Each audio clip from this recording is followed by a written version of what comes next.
Every week in traffic court, people come to face the consequences of driving while their licenses are suspended or revoked. All of us in a situation, a lose-win situation, but the right thing to do is have your driver's license, nothing won't happen. And you have insurance, won't not happen. Jamal Garrett pleaded guilty to driving while his license was revoked. Court records show he had 4 previous citations for driving while suspended. We asked him why he continued to drive. Like I said, you know, you got to do what you got to do to get back and forth to work. And everybody don't, you know, everybody got cars in Alabama and Montgomery anyway, so, you know, catch me if you can. You know how it is, how everybody's attitude is, catch me if you can. Garrett paid his fine and agreed to go to driving school so he can legally drive again. A judge told this man, Benjamin Hampton, to stop driving or else. Hampton was sentenced to probation. In court, the judge said he had 12 previous citations for driving while revoked. Hampton told us he didn't wish to speak on camera, but said he accepted the judge's ruling. That didn't stop Hampton from driving off in this car, becoming an illegal driver. These drivers driving without a valid license are breaking the law and putting others at risk. I just think it's a disgrace. I think it's extremely selfish. Virginia Saunders knows firsthand a drunk driver came flying around the corner. What can happen when a driver whose license is revoked They say the impact was probably 65 miles per hour. Still chooses to drive. He never slammed on his brakes, tried to brake, just went full force into the back of my minivan. No license. His license had been revoked because he had 3 previous DWIs. Her oldest child was not injured, but her youngest had a sprained neck, and that wasn't all. It definitely took a toll and an impact on our family emotionally and financially. For the simple fact, emotionally, I had a concussion for 3 months. I was injured from the top of my spine to the bottom of my spine, so for 3 months I really could not care for my children by myself. And the fact the driver didn't have insurance complicated matters. The main complication it created with him not having insurance or a license was then we had to turn to my insurance company and look to my insurance company to pick up the check and pay for all the missing pieces. It's up to the Department of Public Safety to find these drivers and keep them off the roads. I mean, it's dangerous for you to be on the highway and your license are suspended or revoked because something dangerous happened. You did something in order to get your license or in order for your license to be suspended or revoked, and we don't want you to put everyone else at risk. But many people take that risk of driving without a license and getting caught. Attorney Julian McPhillips has dealt with many cases like this in his 4 decades of being an attorney. But boy, I'll tell you what, they take a great risk when they do. And, you know, and I'm not advocating to anybody to do it, but I'm just saying you assume a great risk. So driving while suspended or revoked has a cost, not only for those who have to pay to get their licenses and insurance back. It will cost you, unfortunately. Insurance companies don't look nicely upon somebody's license being suspended or revoked. But also for those like Virginia Saunders who have to deal with the consequences of that risk. And I just think everybody needs to step back and think about it. Because when you do that and you're driving without a license or you do not have insurance, it's a very selfish move because anything could happen at any time. Not everyone who drives without a license is considered a danger on the roads. A license can be suspended for a wide range of reasons, from having multiple DWIs to being behind in car insurance or child support payments. While lawmakers feel those who are truly a danger on the roads should not have licenses, they say it can be tricky to strengthen the overall penalties. That's because in many parts of this state, there isn't a comprehensive public transportation system. We'll continue to follow this story. Samuel King, WSFA 12 News, Montgomery. Well, tonight, a WSFA 12 News investigation. Alabama is in the top 10 in the country for vehicles hit by trains. Now, after digging into that dubious ranking, we have learned fewer than half of the state's railroad crossings have gates or flashing lights to warn motorists of an oncoming train. WSFA 12 News reporter Samuel King is out covering dangerous crossings tonight right here in Montgomery. So, Sam, you sifted through a lot of data and found out that some of the most dangerous crossings in the state don't even have gates, much less lights. And Bob, part of the problem is the sheer number of crossings in Alabama, more than 6,200 private and public crossings in the state. And combine that with the fact that Alabamians drive a lot, and that equals a great potential for for danger. We spoke with one mother who knows that danger firsthand. Trains are an unavoidable part of life in Jemison. He had grew up, around these tracks, and he was familiar with the trains. Brenda Jones's 16-year-old son, Matt, had stayed home sick from school. And he had decided that he would wander out to get something to eat. I had left a note to tell for him to, to call me, and he did. And he asked me, he said, "Mama, what do you want?" And I told him. And so the last words, he said, "I love you." And I said, "I love you, and I'll see you this afternoon." Minutes later, he was dead. His vehicle crushed by an oncoming train at an ungated crossing. She believes a gate here, just like the one farther down the tracks, would have made a difference. The bales and the crossings, to be put up to where the assurance of people that would be more aware of it. Getting a gate installed isn't easy. The feds send money to states to pick which crossings get them, or can just get by with other warning signals. And the criteria look at things like traffic volumes, the types of traffic, and accident histories, a number of other things. But those are some of the biggest things in order to prioritize crossings for the available funds. We checked federal statistics to find out which crossings had the most collisions and whether they had gates, lights, or signs. Of the 16 crossings in the state with 3 or more collisions in the last 5 years, only 2 had gates. Others did have flashing lights. This crossing on Tyson Road in Lowndes County had 3 collisions in 5 years, including one that killed 2 people. AlDOT hands out the money to install gates, but it's up to the railroad companies to install them.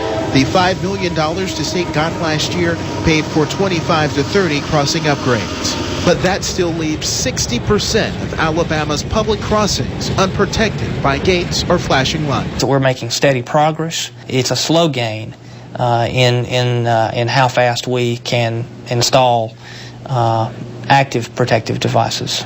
Even at some crossings with fatalities, like this one, the traffic counts are relatively low, so they're not as high on the priority list.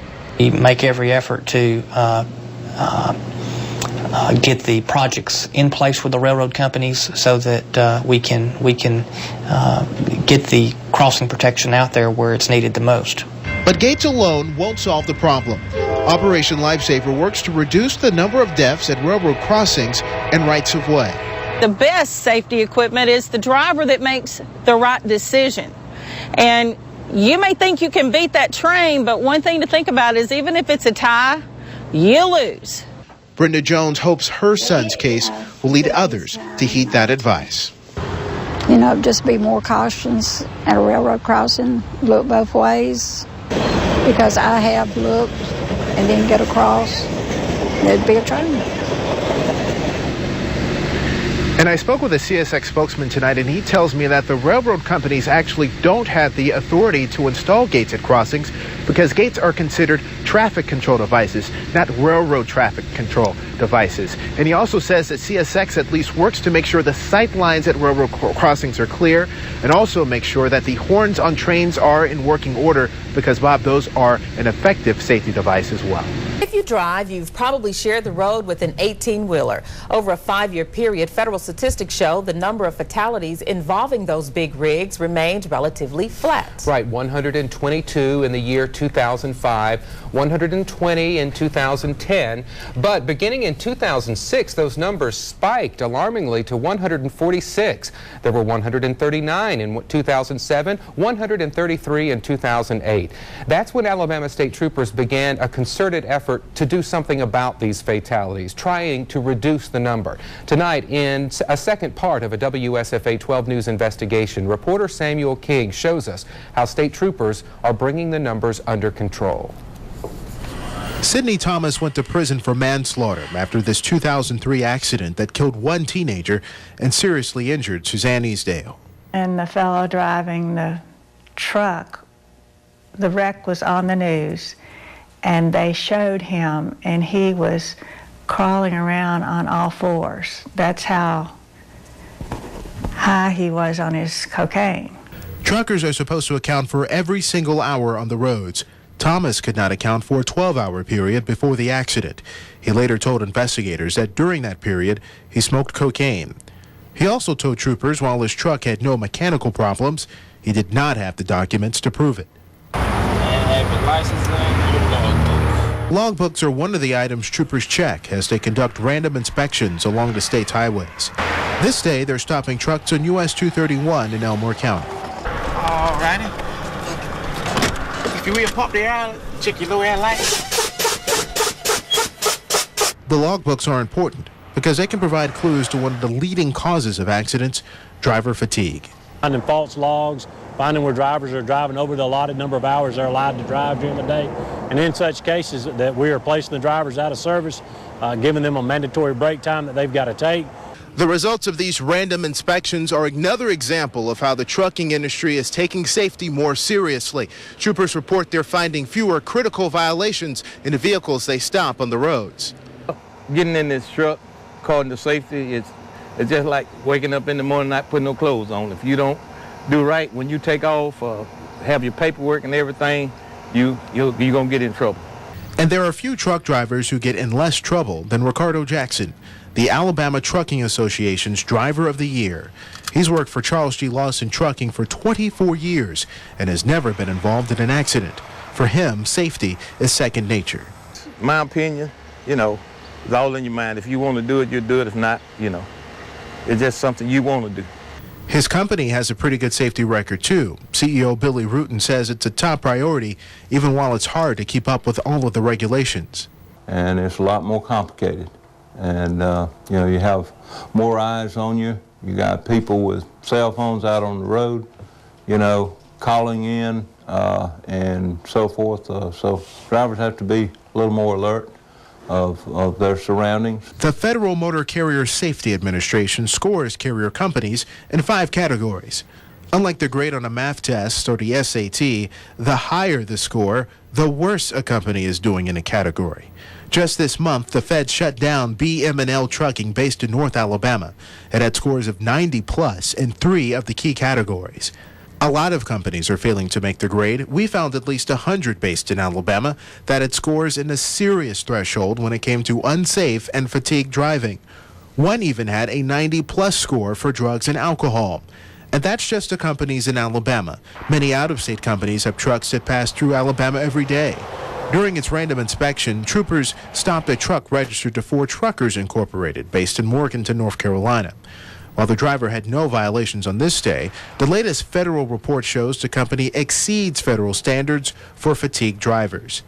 While troopers and federal inspectors have stepped up their safety checks, they can't catch everyone. Suzanne Eastdale keeps that in mind as she travels highways across the South to see her grandchildren. I'm apprehensive, and I do pray about it. And for sure, when I arrive at my destination, I'm always thankful. And everyone we spoke with for this story agrees it's not just the drivers of 18-wheelers who are at fault here. Drivers of passenger vehicles also have some things to keep in mind. And that includes not following too closely. Allow 10 feet for every 10 miles per hour you're traveling. Also, don't linger in the blind spot. If you can't see a truck's mirrors, the driver can't see you. Also, don't hang out next to the 18-wheeler's tires. The bolts or even the tire itself can blow out, and that can be very dangerous. And above all, no distractions like texting. Keeping those tips in mind could go a long way toward reducing accidents in our state. Samuel King, WSFA 12 News, Montgomery. Now on WSFA.com, more resources on this issue. Take a ride with Ricardo Jackson as he describes what it's like behind the wheel of an 18-wheeler. We also have safety tips from state troopers and a look at the carriers who are exceeding federal standards for unsafe and fatigued drivers. That's all right now on. We were going to Jamaica, the Grand Cayman Islands, and the Florida Keys. Mackenzie Blackman and a couple dozen other students have been looking forward to the cruise since last August. Their parents say they booked the Carnival cruise through Southern Tours, based in Troy. We had to pay half in payments, and then after January we had to pay the rest of it and for the bus. So my last payment was a little over $1,000.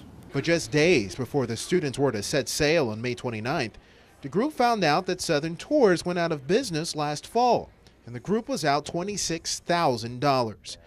Several parents we talked with say travel agent Gail Hawley kept collecting their checks, but never booked the cruise. We went to the former address listed for Southern Tours and found it empty and for sale.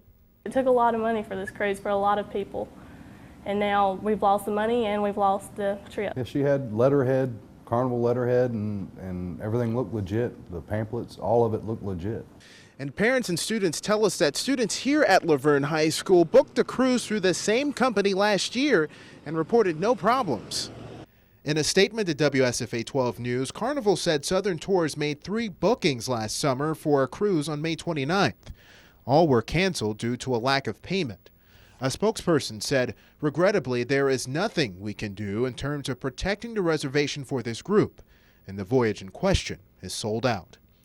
After learning the cruise was canceled, the parents tracked down Hawley, but they say she has made no concrete arrangements to refund their money. Well, I would love to have the money back, or at least a cruise for my child, and you know, and this person needs to own up and, you know, and make amends one way or another.